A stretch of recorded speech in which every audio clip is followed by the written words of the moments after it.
nós também entendemos que uma formação que tenha gênero e sexualidade, né, incluída em seus currículos também é uma formação para os direitos humanos. Então, nós não podemos pensar em saúde sem pensar na garantia dos direitos humanos. É bem importante pontuar que, desde 2015, a gente tem feito parcerias com diversas instâncias, né? Tanto organizações não governamentais, grupos de pesquisa e as próprias secretarias municipal e estadual de saúde para ações de educação. Então, ano passado, por exemplo, nós acho que tivemos 4 eventos abertos de formação. Então, tem eventos que são de formação para a comunidade geral sobre questões de gênero e sexualidade, interface com raça, com outros marcadores sociais da diferença. E também ações de formação em parceria para profissionais de saúde que estão atuando no SUS, tanto no estado quanto no município. Então, olá! A Durga Sindical defende uma educação diversa. E para falar sobre esse assunto, nós vamos conversar com a professora Débora Coelho e o professor Alexandre Almeida, da Universidade Federal de Ciências da Saúde de Porto Alegre, a UFSPA. Olá, bem-vindos ao nosso programa. Obrigado. E para iniciar a nossa entrevista, vamos fazer a nossa autodescrição. Meu nome é Simone, eu sou uma mulher preta, tenho cabelos crespos, luzes douradas, estou maquiada com batom cor de vinho. O meu vestido é um vestido cor de vinho também. Estou usando uma sandália preta. Estou muito contente de falar sobre essa pauta da entrevista de hoje. Então, vou convidar os professores, né, a professora e o professor, para fazer a sua autodescrição. Olá, eu sou Débora, sou professora da Universidade Federal de Ciências da Saúde de Porto Alegre, do Departamento de Enfermagem. Sou uma mulher branca, cis, estou com um vestido preto, um colar colorido, sandálias pretas e batom marrom. Olá, sou Alexandre Almeida, sou professor também da Federal de Ciências da Saúde de Porto Alegre, a UFSPA, também carinhosamente chamada de Fundação. Sou do Departamento de Educação e Humanidades, tenho cabelo castanho escuro, pele clara, uso um óculos de armação cor caramelo, estou usando uma calça azul, tênis azul, uma camisa branca com lista azul e rosa, que me faz lembrar a bandeira do movimento, né, trans especificamente, travesti, e uso também um relógio com pulseira de couro marrom no pulso esquerdo. E nós vamos falar hoje sobre um tema bem interessante, que é equidade, diversidade de gênero em ensino, pesquisa, extensão e gestão. E de que forma este tema tem sido trabalhado dentro da universidade? Bom, acho que boa tarde a todos e a todas que estão nos assistindo. Essa temática tem sido trabalhada há bastante tempo na UFSPA. Eu, particularmente, desde 2011, quando entrei na universidade, encontrei o professor Alexandre, que já era um reencontro, que depois ficamos sabendo, porque fizemos disciplina de doutorado juntos. E começamos a trabalhar a temática tanto em disciplinas que já existiam, que o professor Alexandre entrou anterior à minha entrada e já tinha uma disciplina eletiva na temática de gênero e sexualidade, daí eu me juntei a essa disciplina, e também com atividades de extensão e cultura, em que nós tínhamos atividades de cinema para discutir filmes e trazer pessoas que pudessem estar contribuindo e pessoas que eram referência para algumas discussões das temáticas dos filmes. Eventos, né? Nós buscamos sempre parcerias importantes, principalmente com os governos, né? Tanto municipal quanto estadual, para que a gente também discuta essa temática. E é importante ressaltar, né, que é uma temática que ela está contemplada nas políticas públicas.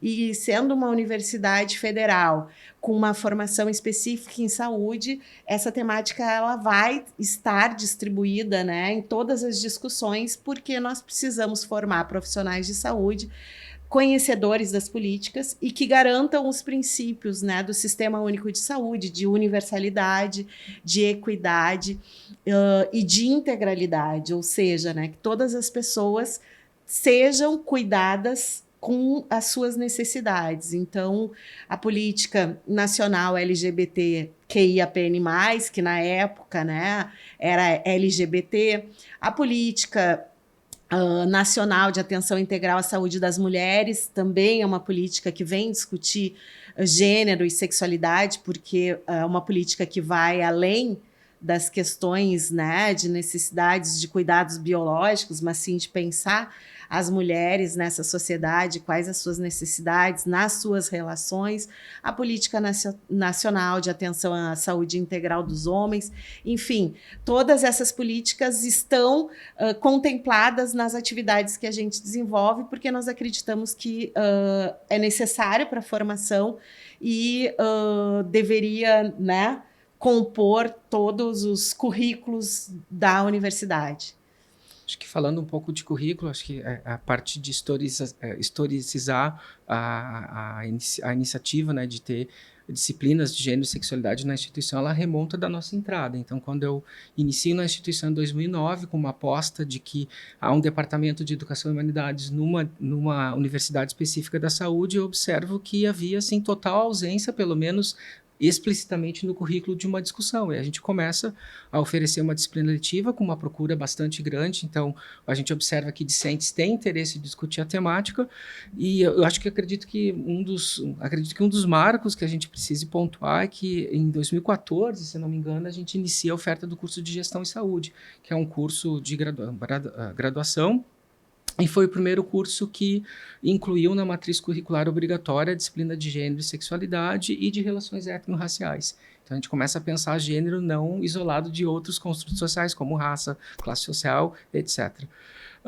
E eu acho que hoje, em 2025, quando a gente olha para trás, com a própria reforma, né, de todas as matrizes curriculares para inserir mais ações de extensão no currículo, todos os cursos, todos os 16 cursos da instituição, ofertam a disciplina de gênero e sexualidade como uma disciplina optativa, com exceção, que é uma boa exceção, do curso de Gestão em Saúde, que tem como parte do currículo obrigatório. Acho que isso demonstra talvez um compromisso da instituição de entender que essa discussão ela precisa ser feita de uma maneira mais pontual, né, em ações de ensino. E isso reflete no atendimento para vocês, assim, no atendimento à saúde?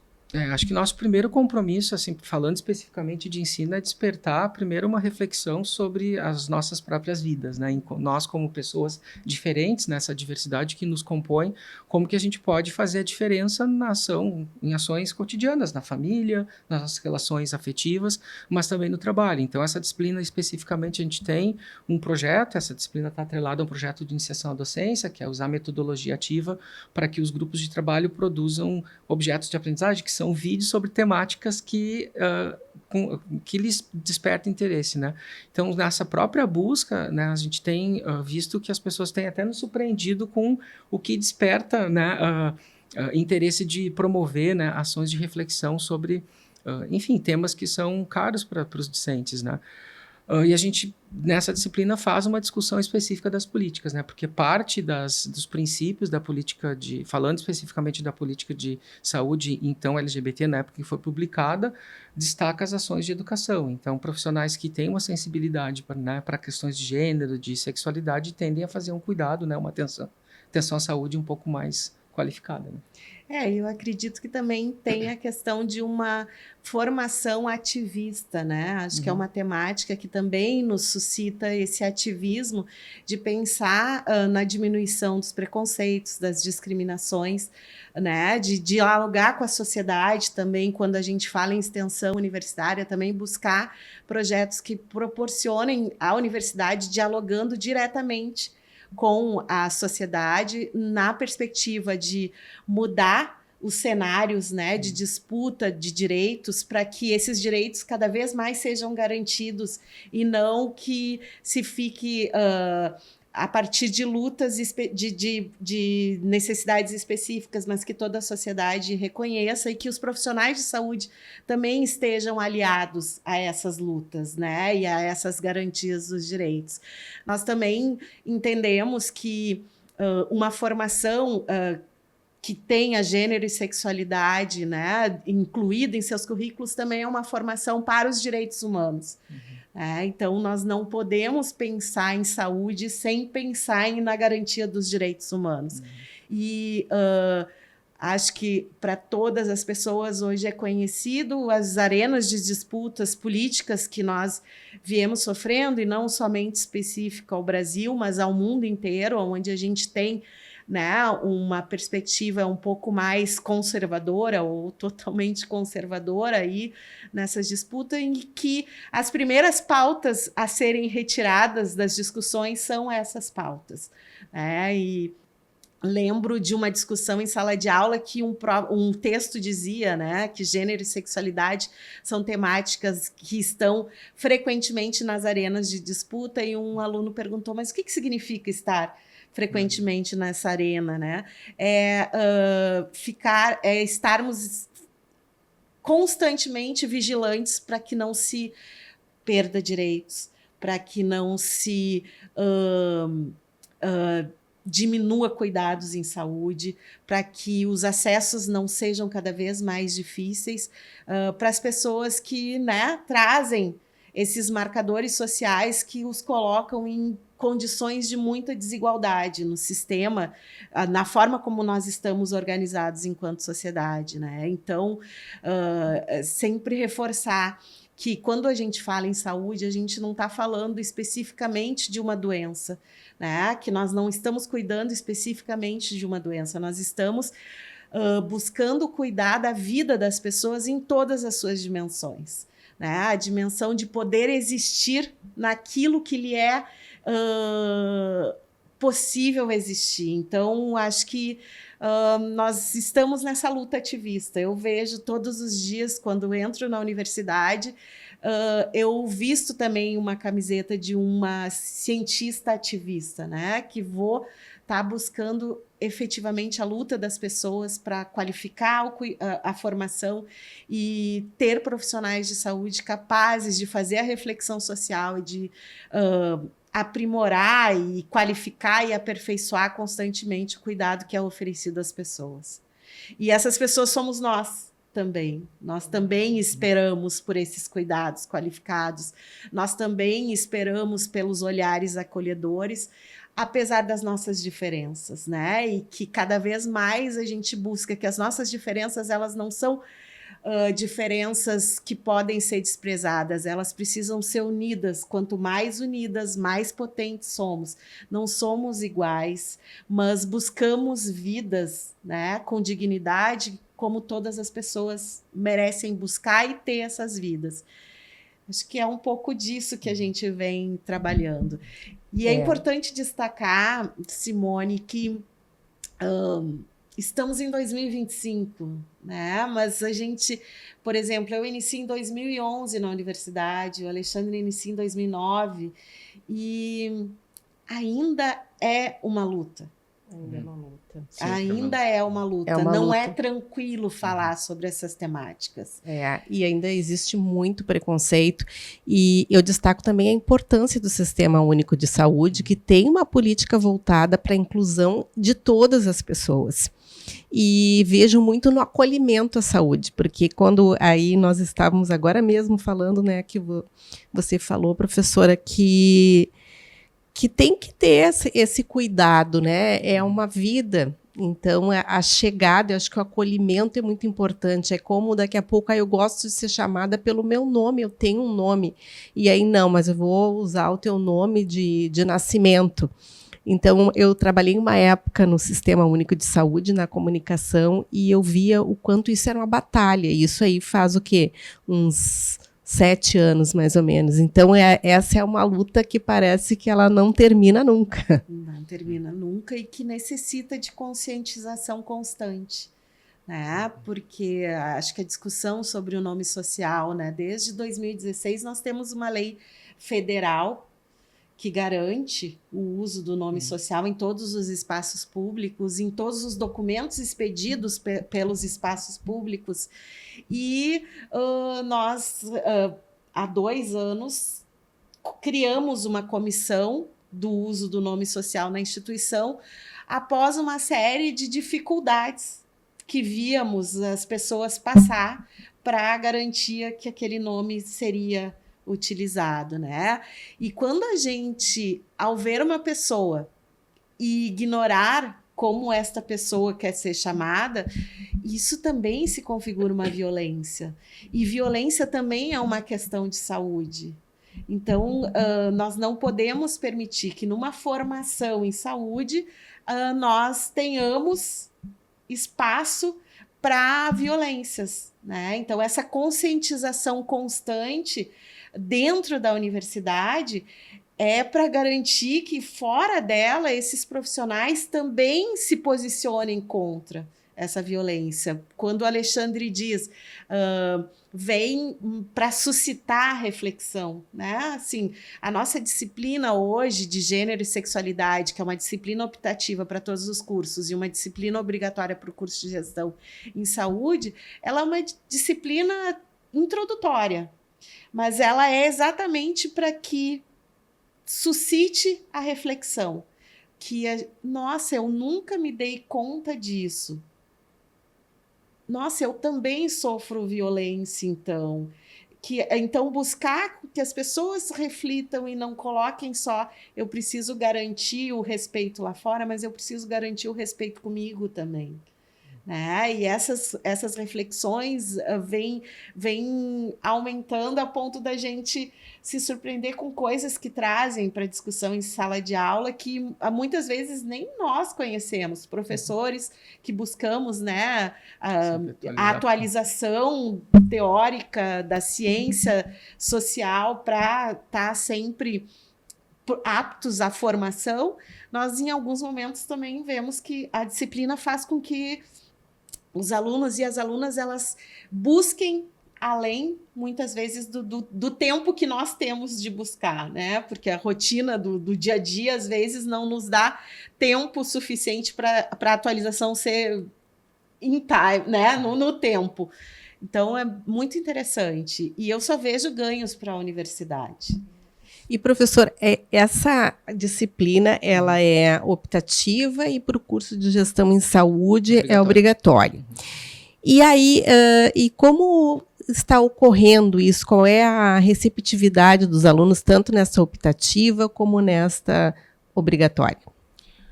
A disciplina optativa, por até nosso comprometimento com outras atividades de ensino, tem uma oferta que a gente diz que é regular, porque todo semestre tem no mínimo uma turma, que é o que a gente dentro da carga horária consegue dar conta, e a gente abre 30 vagas, todas são ocupadas, sempre. Então a gente tem lista de espera, então a gente observa que enfim, há um interesse da comunidade em cursar. No curso de Gestão em Saúde, a gente tem acompanhado, né, na própria matriz curricular, nos sistemas de avaliação da universidade, né? Mas é importante dizer que essa é uma ação, eu sempre entendo essa ação como não uma ação isolada, é uma ação de coletivo, né? Então, na graduação, essa disciplina faz esse eixo de formação, mas se a gente pegar, por exemplo, né, pensar em currículo, né, as diretrizes curriculares nacionais para o curso de medicina, em 2014, já estabelecia gênero e educações étnico-raciais como eixo transversal no currículo.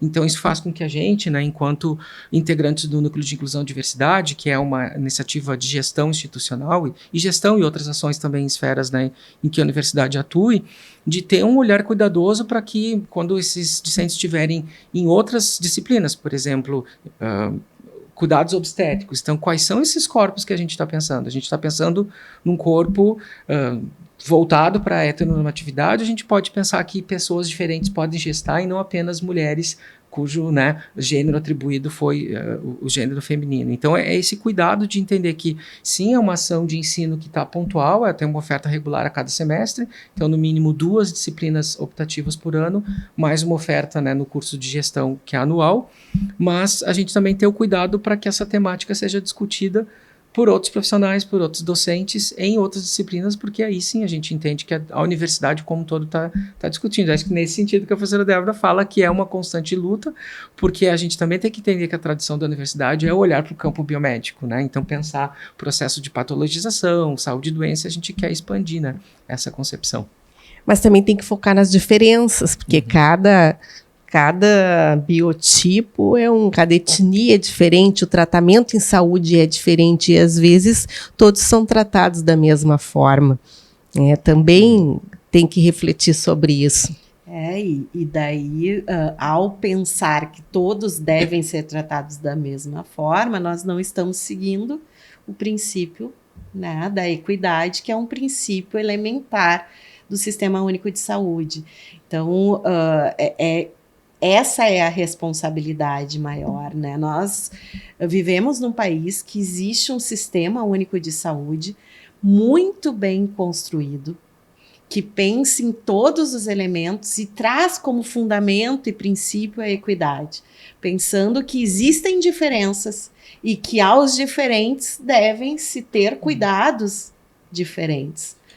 E por isso que também trabalhamos essas questões dos marcadores sociais da diferença, que são definidores para se pensar acesso, para se pensar possibilidade de tratamento, para se pensar em condições de vida para aquele cuidado.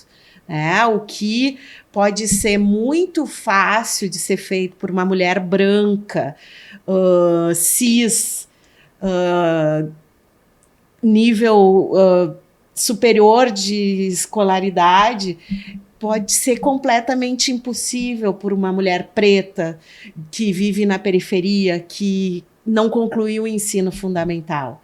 E as duas mulheres precisam ser cuidadas nas suas necessidades e nas suas diferenças. Então, isso é muito importante. Quando a gente fala do biomédico, nós não estamos desprezando o corpo, máquina que funciona e que precisa, né, que a gente conheça os hormônios que circulam, os neurotransmissores e todas essas questões. Mas a gente precisa ampliar também para ver quais são as interações desse corpo com as suas realidades de vida, com as suas possibilidades de existência. Então, é nessa perspectiva que a gente vem trabalhando. Não é desprezar o biológico, mas é ampliar esse biológico vivo dentro dessa sociedade, se relacionando com ela. O corpo reage a essas relações. E que tipo de trabalho tem sido desenvolvido no núcleo, né, de inclusão e diversidade? Acho que o núcleo de inclusão e diversidade, é preciso dizer que tem, digamos assim, dois eixos, né? Tem a questão da acessibilidade, então ele nasce de uma demanda, digamos, governamental de ter ações para acessibilidade em termos arquitetônicos, mas a gente começa a forçar uma discussão de que o próprio termo acessibilidade ele não é adequado para a gente pensar a questão das diferenças, né? Então o núcleo se amplia para a diversidade e a Débora e eu temos estado, digamos assim, à frente de ações pelo núcleo. Então tem as ações de ensino que são muito ligadas à nossa formação e atuação como docente, mas acho que é bem importante pontuar que desde 2015 a gente tem feito parcerias com diversas instâncias, né? Tanto organizações não governamentais, grupos de pesquisa e as próprias secretarias municipal e estadual de saúde para ações de educação. Então, ano passado, por exemplo, nós acho que tivemos 4 eventos abertos de formação, então tem eventos que são de formação para a comunidade em geral, sobre questões de gênero e sexualidade, interface com raça, com outros marcadores sociais da diferença, e também ações de formação em parceria para profissionais de saúde que estão atuando no SUS, tanto no estado quanto no município. Então, a gente fala assim, com um compromisso muito sério do núcleo de que a gente não faz formação sozinho, porque no momento que tu tens uma política que estabelece, né, educação permanente de saúde, é importante para questões de gênero, que é um dos princípios da política, a gente tem feito ações com essas áreas técnicas. Então, nós tivemos já 3 edições de um curso de agentes voltado para agentes comunitárias de saúde, para a promoção da política de saúde LGBT. Então, é esse cuidado de fazer parceria, abrir as portas da universidade e sempre o núcleo estando presente, né? Então, acho que é nesse sentido dizer que o núcleo pensa ações para a comunidade interna, mas não se limita a ela, né? Acho que principalmente voltado para a questão de trabalhadores e trabalhadoras da saúde.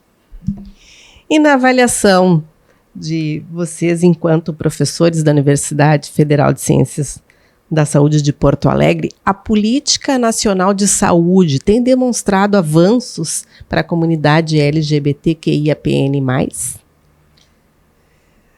Acho que sim, avanços a gente tem, a gente ainda tem muitos desafios. Eu vou tentar ser breve para poder elaborar um pouco mais. A gente tem um pouco mais de 10 anos de publicação da política, né? Então, da política ela precisa ser avaliada por diferentes instâncias. Então, a gente tem ações que competem ao Ministério da Saúde, à Secretaria Estadual, às secretarias municipais, e a gente entende que nós somos parceiros de formação.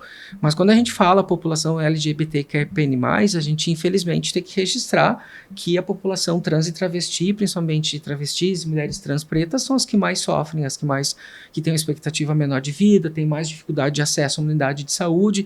Então, os avanços, eles existem, mas as próprias pesquisas, né, em diferentes partes do país têm demonstrado que ainda assim, uma travesti periférica preta tem dificuldade de acessar a unidade de saúde. Então, a gente pode dar exemplo como o município de Porto Alegre e outros municípios do estado que criam unidades de saúde específica para a população trans e travesti, para qualificar o estado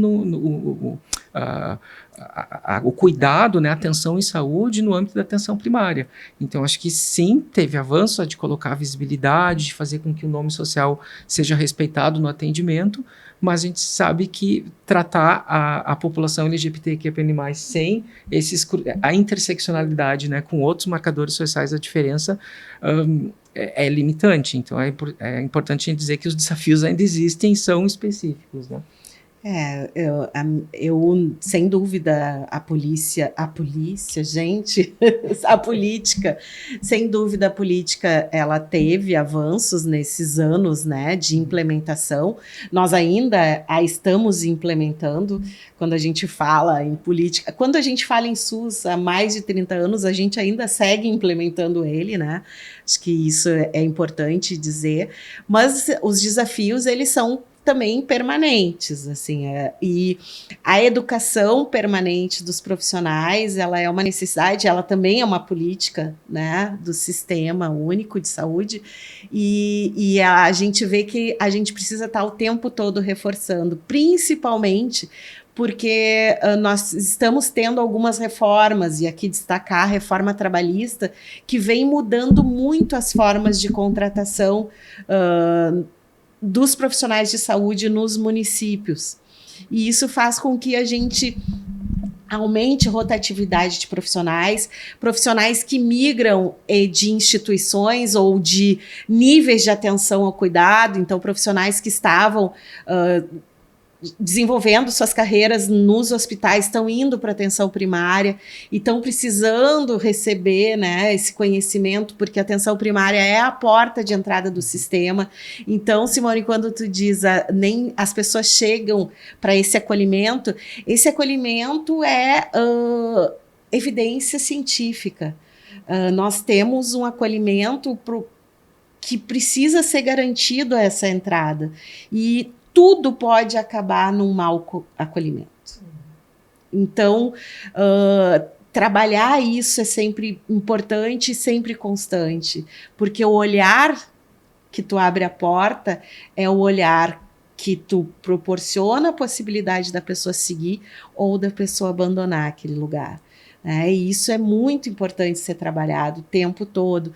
Então, acho que temos coisas boas da política, nós temos, né, o processo de resignificação, acho que ainda chama processo transexualismo. Foi recentemente reformulado, né? Acho que esse ano começa a implementar, né, enfim, uma configuração nova, né, nova desse processo de transexualizador, que é conhecido, né? O Brasil garante esse processo, ainda temos poucos lugares no país, né, centros de referência para seguir o processo. Aqui em Porto Alegre nós temos o Hospital de Clínicas, que já é um dos primeiros centros do país.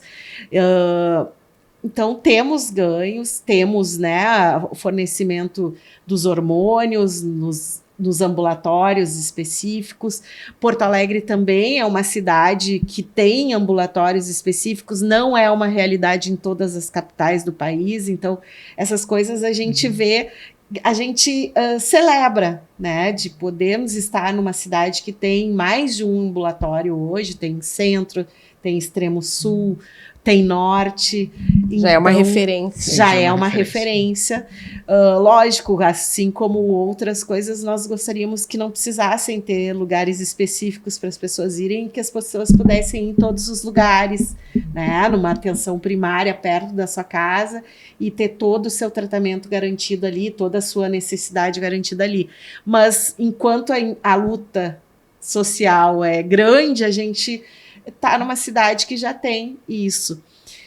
Então, acho que a política está acontecendo, mas ainda tem profissionais de saúde que a desconhecem. Ainda enfrenta desafios. Enfrenta desafios. E existe, agora falando sobre, até a minha professora, vou falar em polícia, vamos falar em polícia sim, vamos falar sobre violência, né? Acontece muito ainda com a comunidade LGBT, QIAPN+, né, de sofrer violência, tanto por parte da polícia como entre seus pares, entre a sociedade também, né? De sofrer agressões. E tem alguma legislação? Como é que tem sido o combate a esse tipo de problema, né, que é a violência?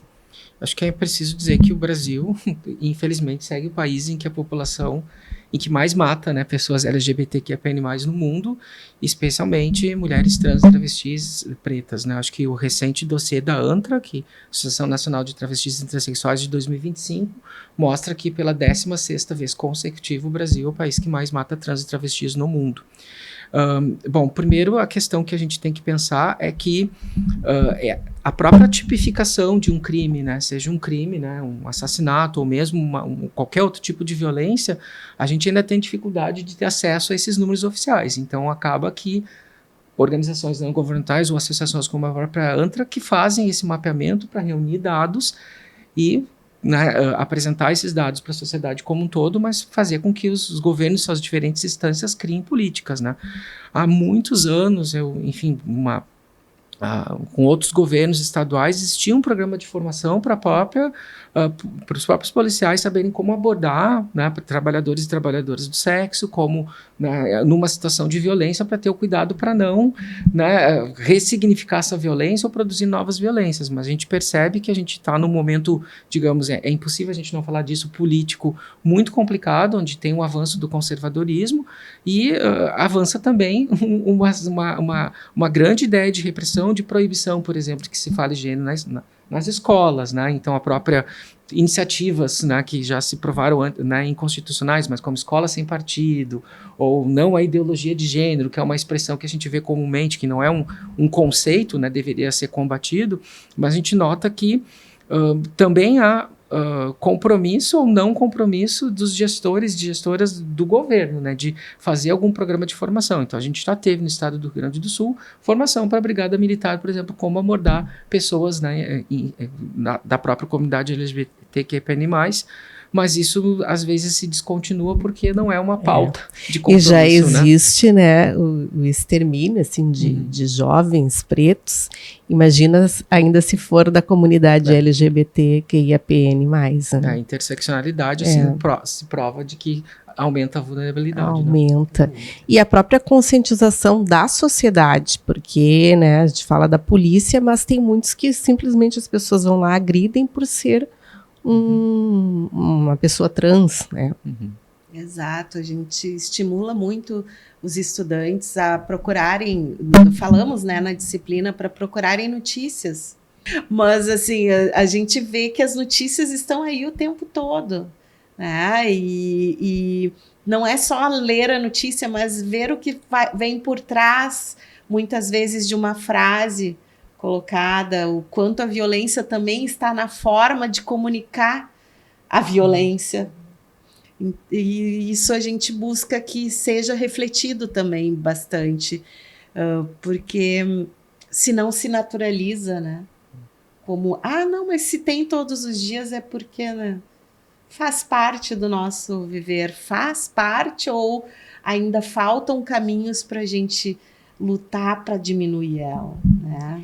Eu achei bem importante que o professor falou de educar a polícia, né, de ter essa formação, que tem muitos que, claro, não vão fazer, né, mas assim, outros que também têm essa versão preconceituosa, que acha que a violência que, de repente, né, as pessoas que têm uma escolha não podem viver, né? Não, isso aqui está fora do padrão social, não é aquele padrão que a sociedade impôs durante muitos anos. É bem complicado, assim, mas é importante ter essa formação. E aí também tem da questão dos pares, né? Porque a gente fala agora em relação à Lei Maria da Penha, que teve um avanço, né, que são para os casais também homoafetivos, não sei se é essa palavra que a gente usa, eu gosto muito de corrigir se estiver errada, né? Mas assim, como é que está funcionando assim isso agora, esse avanço da Lei Maria da Penha? Acho que só começar pelo termo homoafetivo, há uma crítica, né, de algumas vertentes, até da própria academia, do movimento social, porque a gente não fala de relação heteroafetiva. Então, seria uma tentativa, embora a gente reconheça, né, a criação do termo e o quanto trouxe essa pauta para o judiciário, mas uma tentativa até de maquiar, né? Então, não é um termo usado como consenso, embora, né, relação entre pessoas do mesmo gênero. A gente vê, às vezes, na mídia do mesmo sexo, a gente acaba usando o conceito de gênero, né, que é essa leitura social que a gente tem sobre os corpos biológicos. Né?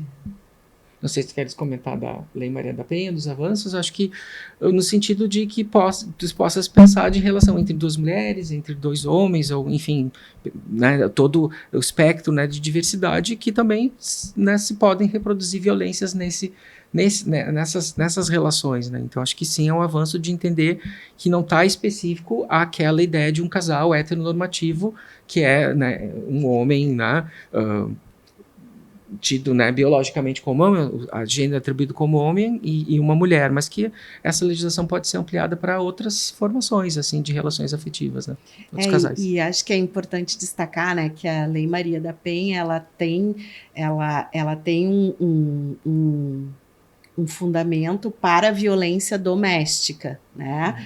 Então, assim, nós garantimos que a violência doméstica hoje tenha tido essa ampliação, mas ainda não temos leis específicas para outros tipos de violência, né? Então, assim, a LGBTQIAPN+, fobia não tem uma lei específica que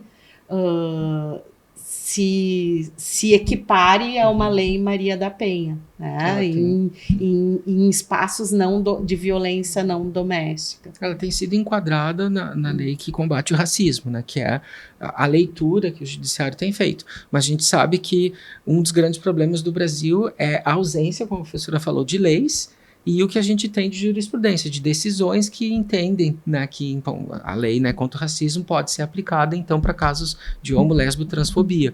Mas são casos que a gente vê a dificuldade de comprovação, a dificuldade de que realmente seja, né, levado, né, a todos os procedimentos necessários. Né?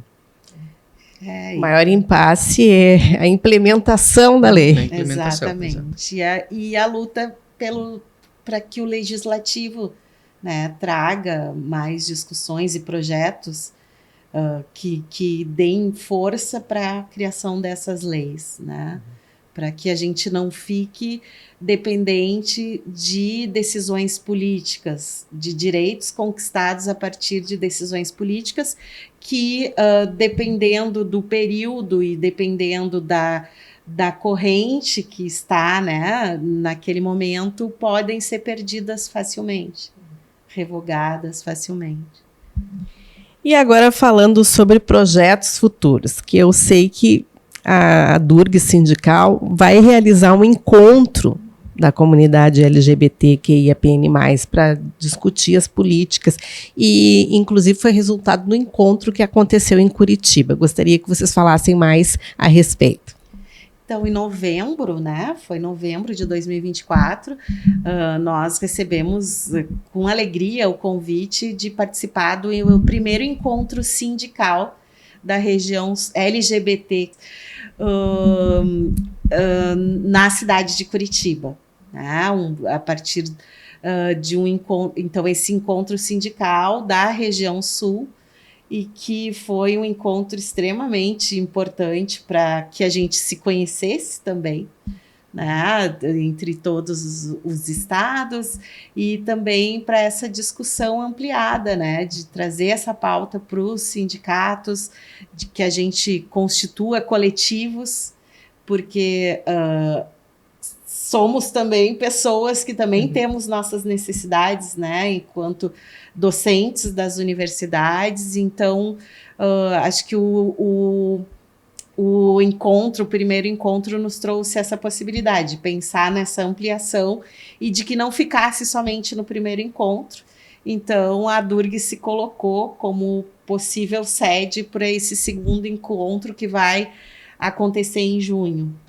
Aqui em Porto Alegre. Aqui em Porto Alegre. Acho que assim, foi bem importante esse primeiro encontro, primeiro para as próprias pessoas que se identificam, né, com a comunidade, digamos assim, LGBTQIA+, se reconhecerem, né, se enxergarem, serem vistas, compartilhar experiências.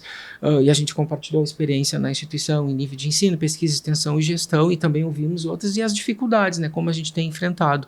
Então, entender até como outras instituições públicas né, enfrentam essas dificuldades das próprias pessoas, né, trabalhadores, trabalhadoras da educação, de existirem dentro de espaços escolares, né, espaços de universidade, de escola, enfim, de institutos federais, como uma pessoa LGBTQIA+, e também pensar em ações futuras. Então, foi um encontro em que teve a gente compartilhou experiências, a gente teve discussão também de próprio conceito, até historicizando, né, a própria luta do movimento, e a ideia aqui no Encontro de Porto Alegre é de expandir essas ações, né, de criar, né, um próprio coletivo dentro, né, das universidades, e aí com o apoio, né, com a iniciativa da Durg junto com outros sindicatos.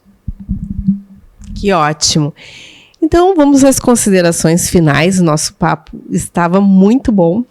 Eu gostei muito, assim, deste tema. É um tema que a gente precisa refletir bastante sobre isso e avançar. E gostaria que vocês deixassem a sua mensagem para quem está nos ouvindo, nos assistindo. Eu primeiro agradecer a Durgs pela oportunidade, né, de estar nos falando sobre essa temática que para nós é tão cara e tão importante, e que faz parte não só do nosso exercício profissional, mas faz parte das nossas vivências enquanto pessoas, né, no mundo. Dizer que a UFSPA, né, e nós do Núcleo de Inclusão e Diversidade estamos à disposição para refletir, discutir, buscar alianças, né, parcerias para que a gente possa ampliar cada vez mais essa temática dentro das universidades, dentro da formação, que nós possamos unir esforços, né, dentro da universidade, também fora dela, para que mais pessoas possam estar trabalhando a temática. Eu sou de uma formação que a temática de gênero e sexualidade não fez parte como disciplina específica.